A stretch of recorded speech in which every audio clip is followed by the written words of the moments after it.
A woman built an entire character around seducing one specific player. When he said no, she tried to mind control him into a sex scene. And when that didn't work either, she gave the group an ultimatum. Either he leaves or I break up with your friend. This is the Deranged Cleric Saga. This story comes from a group of self-described edgy teenagers. They were the kind of players who murdered shopkeepers for fun, stole important items from each other's characters, and made deliberately racist characters just to provoke the rest of the party. One player insisted on being the center of attention at all times, and would assume any NPC was evil if they weren't immediately worshipping him. Not exactly a table of saints, but the poster was 16. He had literally no other friends, neither did they. And so, like a failing marriage where both sides just accept the dysfunction, they stuck together for the few good times that were still there. And honestly, that's how a lot of these stories start. Not with one dramatic explosion, but with a group that has slowly normalized terrible behavior over months or years. When your baseline is stealing from each other and murdering innocent NPCs for fun, it takes something truly unhinged to stand out. The problem with normalizing dysfunction is that it moves the line. Every session, the bar for what's acceptable drops a little lower, and nobody notices until someone comes along and crashes right through the floor. One of the guys in the group had recently gotten a girlfriend. We'll call her Jade. She decided to join the D&D group. New players joining is usually a good thing. Fresh energy, different perspectives, but Jade had a very specific vision for her character. First, some context on the poster's character. He played a knight who had served a duke in a dark, Transylvania-inspired kingdom, a kingdom with very negative views on homosexuality. That was a problem because the knight and his duke had been lovers. When the duke died, the knight fled. He ended up in a more accepting region of the world, but he still wasn't ready to come out. He kept his past to himself and used his knightly vows as a convenient shield. Jade, on the other hand, made a cleric of some homebrew goddess of lust. Think of a cross between Aphrodite and Slanesh. Her entire divine purpose was corrupting people, bringing the mighty to their knees, seducing the virtuous and turning them into, and I quote, deranged sex slaves. And as part of her character's sacred quest, she needed to find someone pure and virtuous and completely break them. So let me get this straight. Her literal character motivation was to sexually conquer another player at the table. She didn't build a character who happened to have seduction abilities. She built a character whose entire arc, whose entire reason for existing, depended on another player agreeing to be her plaything. That's not a character concept. That's a fetish with a character sheet stapled to it. And her target, the golden retriever paladin who happened to be secretly gay. Looking back, the poster says it was definitely a fetish thing. But at 16, he didn't think anything of it. He was too focused on his own character to see what was coming. This setup is one failed seduction scene away from being a bad romantic comedy. Witchy cultist tries to corrupt the wholesome good boy paladin, but plot twist, he was gay all along. Except nobody was laughing. The DM set up the first session at a brothel, because of course he did. They were edgy 16-year-olds playing edgy characters. One of the ladies at the establishment propositioned the paladin. He politely declined. He said his order demanded a vow of chastity.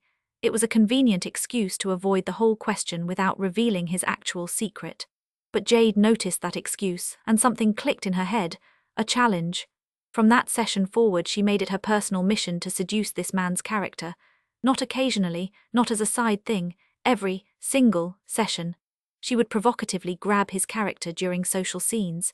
She would dramatically fall into his arms whenever he tanked a hit for her in combat or healed her wounds.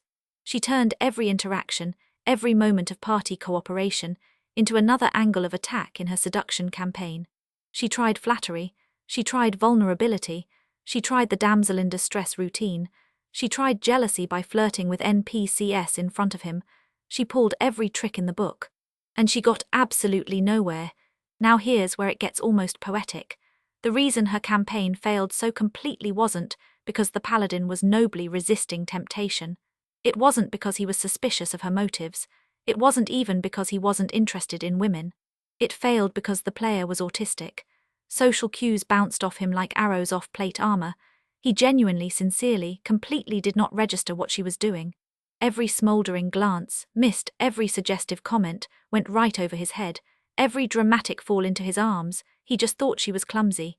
She spent weeks, possibly months, crafting this elaborate seduction campaign, and it didn't fail because he resisted. It failed because he didn't even notice it was happening. That's not rejection. That's total indifference. And for someone whose entire character was built around being irresistible, that had to be absolutely maddening. Jade's frustration built session after session. Her increasingly desperate attempts went completely unnoticed, and her patience finally ran out. She dropped every pretense of subtlety and just propositioned the Paladin directly. She told him she needed him. She said, "Don't you want to help a damsel in distress?" His response was genuinely perfect. He said, "I'm not really that kind of Paladin. I would rather slay a dragon than, well, you get the idea." Absolute king energy. And the best part, he didn't even mean it as a burn. There was no sarcasm, no dramatic rejection speech. He was just being completely, authentically honest. He would literally rather fight a dragon. And that casual sincerity makes it 10 times funnier than any planned comeback could have been. When subtlety failed and directness failed, Jade went nuclear. She announced out of character that she was casting Charm Person on the Paladin. Let me say that again. Out of character. She broke the fourth wall to declare a spell specifically designed to override another player's free will, in the context of a sex scene. And I want to be very clear about something. Using charm spells, enchantment abilities, or any mechanic that removes player agency, especially for sexual content, should be an instant red card at every table. Full stop. Unless the affected player explicitly, enthusiastically agrees beforehand, there is zero justification for it. It doesn't matter how well it fits your character concept. It doesn't matter if it's quote-unquote just roleplay. When you use game mechanics to force another player's character into a sexual situation against that player's wishes, you're not being creative. You're using the game as a vehicle for something deeply uncomfortable. If your character's entire purpose requires overriding another player's consent, your character concept is the problem. Now credit where it's due. The DM was a rules lawyer through and through. For better and for worse, you could count on this man to follow the rules to the letter. So when the Paladin failed his saving throw against Charm Person, everyone held their breath. Jade pounced. She tried to make the Paladin sleep with her character. This was it. This was the moment her entire character arc had been building toward. But the DM shut it down. He explained the actual rules of the spell. Charm Person makes someone view you as a friendly acquaintance. That's it. If the Paladin wouldn't have slept with her under normal circumstances, the spell doesn't change that. A charmed person isn't a mind-controlled puppet. They just think you're a decent person. Jade couldn't believe it. She said, "Why wouldn't he? I've been seducing him this entire campaign. You told him about my quest, didn't you?" And that's when the Paladin finally said the words that detonated the entire table. "It doesn't matter how much you seduce my character. He's gay." Jade cycled through every stage of grief in about 30 seconds. Except instead of grief, it was pure, unfiltered rage. First, she accused him of making it up just to spite her, to ruin her character arc on purpose. He calmly pulled out his 8-page character backstory and pointed to multiple passages that explicitly mentioned his character's relationship with the Duke. It was all there from the beginning, documented, approved by the DM before session 1. Then she pivoted. She accused him of fetishizing LGBTQ people, of being a straight guy who was using a gay character for attention. The player was actually bisexual. He just hadn't come out yet. He didn't correct her on that point. He didn't owe her that information. And finally, when every argument had been demolished, when she had no logical ground left to stand on, she played her final card, the nuclear option. She turned to the group and said that either he leaves or she breaks up with her boyfriend who was sitting right there at the table.